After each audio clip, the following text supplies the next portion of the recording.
Alright, hey everybody, so my name is Bailey Beals, and this is my project on stress and exercise. So the inspiration for my project came from a study done in the book. It was called the Daily Diary Study by Maher and others. Basically, it's a sample of 18 to 25-year-old college students, and they found that on days when college students engaged in more physical activity, they also reported greater satisfaction with their life. So what I wanted to do is basically take this study and kind of do a test for myself. So a little background, growing up, I was very involved. I played multiple sports. I played lacrosse. I played soccer. Um, Loved hiking. I was a cheerleader. I surfed. I did show choir, and now I love to do like hiking and biking, as well as some rappelling. Um, but right after high school, it was a really hard transition from going from being not forced, but dedicated to doing so many different physical activities all of a sudden to not having things that I had to do that helped me exercise. And so for a while it was really hard to get into a pattern of exercise, and so part of this was to help me be better at exercising as well as seeing any emotional um, benefits from the study as well. So how I recorded and tracked all of this was I created just on Google Forms a daily exercise and stress tracker. So what I did was I took the date, just a simple yes, no, did I exercise or participate in physical activity?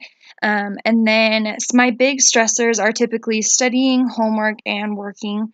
I work 2 jobs on top of full-time school, and so a majority of my stress comes from that. So this was kind of the easiest way for me to track my stressor, was to just compare the amount of hours that I was doing things that typically cause me stress. And then I know it might be hard to see with this tracker or recorder if that's on there, but then my level of stress. So I just did a scale of 1 to 10, from 1 being like not really stressed to 10 being debilitatingly stressed out. And then I would just track it after each day. I would just submit it. What I did is I just kind of included a snapshot of some of the data that I pulled. And you can see here it recorded the date, yes, no, whether or not I participated in exercise or physical activity, the amount of hours I spent, and then my overall level of stress. Most of my stress, or my higher levels of stress, correlated with the days that I had exams for my advanced anatomy class. I have both a lecture and a lab. So a lot of on this chart over here, I have my hours spent studying, homework, or working, and then the red line represents my level of stress for the day. So most of these huge peaks in my blue line are correlated with my level of stress being up from my exams. So while you can still kind of see those spikes, one thing that I was pretty intrigued by, at least data wise, was even though I did still have these big periods of stress, um, with exercising throughout the semester, because this was over a course of 2-month period that I collected data, um, I wasn't as stressed at these times throughout the months, basically. So I was stressed, but my level of stress did typically go down for each exam that I had. So I thought that was a pretty cool correlation. So yes, I was still stressed, but I was able to have a little better control of my stress, a little more outlet from exercising and everything. So this is kind of just another snapshot. These are all of the days that I exercised for the month of February. So one thing that I love and truly treasure is being passionate about the type of exercise or physical activity that I participate in. So with this data I collected from I have an Apple Watch, and just with the exercise app, I record everything. So I have the date, and then I pull the duration of my exercise, and then just a little fun facts of the calories that were burned according to it, and then the activity type. So this is for February. At BYU, I take a Zumba class and a volleyball class, so I have both of those twice a week. And so that's been really beneficial in helping me exercise, is just having a part of my class schedule. So I love Zumba. This is the 3rd semester that I've actually been taking Zumba, and I'm taking another one over summer term. So it's something that I love, and then volleyball is just always something that I've been passionate about. I never played it on a team or anything, but I've always enjoyed that. So as you can see, like in this graph to the right, Zumba is my main thing. Then I took a look at March's as well, and I was a little better at exercising throughout the month of March. I had a lot of more double exercises. Usually the days I had volleyball, I would also throw in like a mixed cardio workout of some sort.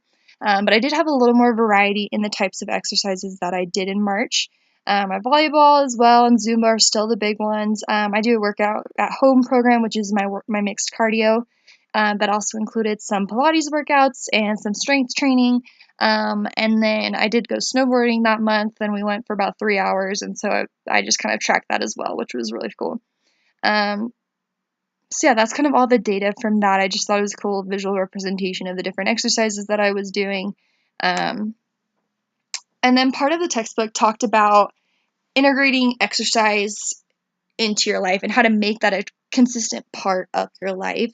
Because before I would be in really good habits of like, oh, I'd work out for 2 days and then I wouldn't work out for a week. And then I'd work out for a day and then I'd not to work out for a week. So this is kind of 4 strategies for helping make exercise a part of your life. The first tip is reducing screen time. We are surrounded with TVs and internets, our cell phones, and it truly is heavy screen viewing is linked to poor health and obesity. So one study revealed that compared with individuals who watch no TV, watching TV 6 hours a day reduces life expectancy by almost 5 years. So replacing some of our screen time with exercise, and of course, like a lot of our professions and jobs that we work require us to be looking at a screen. So kind of just taking our more casual screen time and replacing that with exercise is a good tip to help us be a little better at exercising and incorporating that into our life.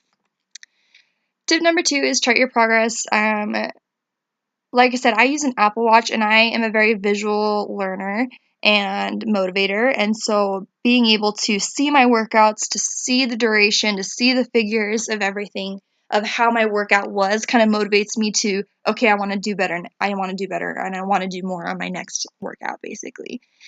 So tracking your exercises, whether that be on a pen and a paper, in your notes, or just like I said, there's tons of apps that can help you chart your exercise as well. And so over the long term, that can be seen to be really beneficial. Getting rid of excuses. This is the biggest thing. One of the most common excuses it says is I don't have enough time. And I think it's very easy to get into this habit of just making up excuses. Like you said, most people have 30 minutes of their day that they can exercise, and it doesn't have to be going out and running. It doesn't have to be going to the gym. There's different things that you can do to help exercise and be better at not making excuses. Part of that of making excuses, one thing that's helpful for me is, like I kind of mentioned earlier, finding exercise that I'm passionate about. I find that if I love more of the type of exercise or physical activity that I do, then I'm way more likely to continue to do it and make it a part of my life.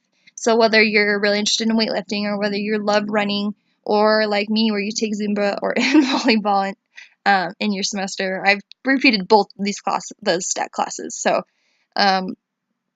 personally for me, that's one of the biggest tips that I have, is making it something you enjoy.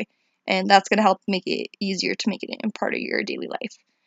The last tip is imagine the alternative and ask yourself, whether you're too busy to take care of your own health, what will your life be like if you lose your health?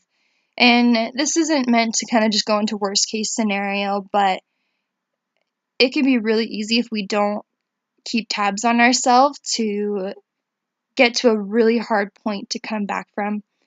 So it's honestly just better now to get into the habit while we're young and while we're still fairly physically able to make better habits. But yeah, so that is my presentation on stress and exercise. I was really grateful to have this motivation to be better about my exercise, and it was really cool to see the data of how my exercise affected my levels of stress. And so thank you for watching my presentation.